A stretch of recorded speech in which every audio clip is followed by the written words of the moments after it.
Дорнодын аймагаас ирсэн мэдээллийг та бүхэнд хүргэе.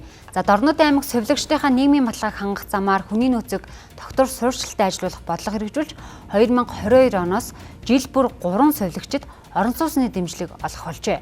Ингэхдээ совилогчдыг ажил мэргэжил, олон нийтийн ажилд оролцсон байдлаар нь өрсөлдүүлж, ялагчдыг нь орон сууцны урьдчилгаа 20 сая төгрөгөөр урамшуулдаг байна.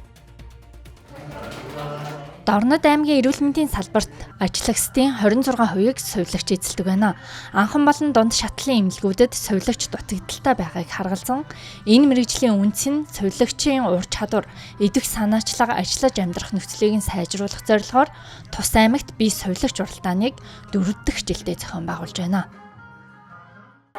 Гэр хороол 6 хүүхдтэй ингэ нөхөртөг 8 амбулаад амьдардаг байхгүй юу. Тэгээ одоо ямар ч гэсэн бодож исэн зүйлийн маань нэгэн хэсэг бас бийсэн бас маш их баяртай байна. Бүсийн онцлог амжилтны төвийн Ярлал тэргүүний сүлжээний засагт ахлах совилогчаар 8 дахь жилдээ ажиллаж байгаа. За энэ тэмцээнд 2 дахь жилдээ оролцоод 2 дугаар байрыг эзэлсэндээ таад баяртай байна. За би хөлбөмбөрс 2008 онд анагаахын сургуулийг төгсөөд 8 оноос хойш хөлбөмбөр сумд 18 дахь жилдээ нийгмийн эрүүл мэнд болон сэргээ засгийн совилогчаар тасралтгүй 18 жил ажиллаж байна. Одоо 3 үе шаттайгаар энэ уралдаан тэмцээн маань зохион байгуулагдаа. Тэгээ энэ бүх тэмцээнд одоо өөрийн мэдлэг, ур чадвараа дайчлан 3 дугаар хайранд орсондоо бол туйлын баяртай байна. Энэ хугацаанд шилдгээр тодорсон 12 совилогч орон сууцтай болжээ. Тодруулбал өнгөрсөн жилийн уралдааны ялагч нараас нэг совилогч Улаанбаатар хотод, 6 совилогч Дорнод аймагта шинээр орон сууц худалдаа авч 2 совилогч нь ипотекийн зээлийн төлөлтөө багасгасан байна.